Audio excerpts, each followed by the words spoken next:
दोस्तों, संसार में प्रेम के बाबत कुछ भी कहना कठिन है, क्योंकि प्रेम हृदय के भाव की बात है।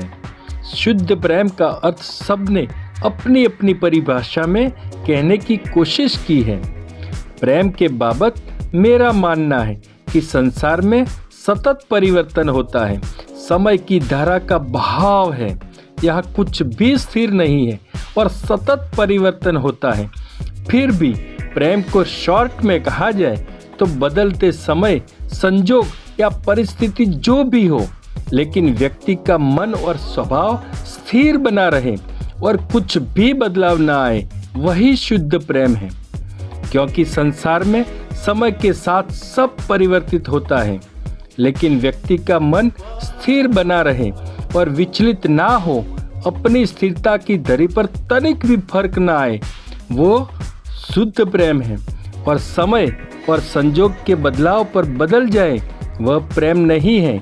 वह तो प्रेम के भीतर छुपा है, जो स्वार्थ, लोभ, मोह, कपट और अहंकार का घर है। वही घर के बाहर से प्रेम की जाल में फंसाने के लिए बिछाया हुआ धोखा है, जो प्रेम के दिखावे का इल्यूजन यानी भ्रांति है।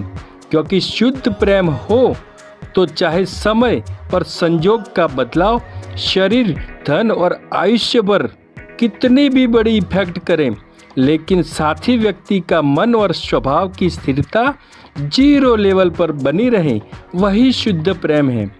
क्योंकि यहाँ संसार में एक्सपेक्टेशन पूरी करने के लिए किया हुआ प्रेम वह प्रेम नहीं है, जो स्वार्थ, लोभ, मोह और अहंकार की पूर्ति के लिए किया हुआ धोखा, फरेब यानी नाटक है। जो भोले हैं वही फंसते हैं, क्योंकि स्वयं निस्वार्थ प्रेम वाले होने के कारण दूसरों को भी अपने जैसा ही समझते हैं। और स्वार्थी का हो या निस्वार्थी का, प्रेम को शुरुआत में फर्क करना कठिन में कठिन काम है।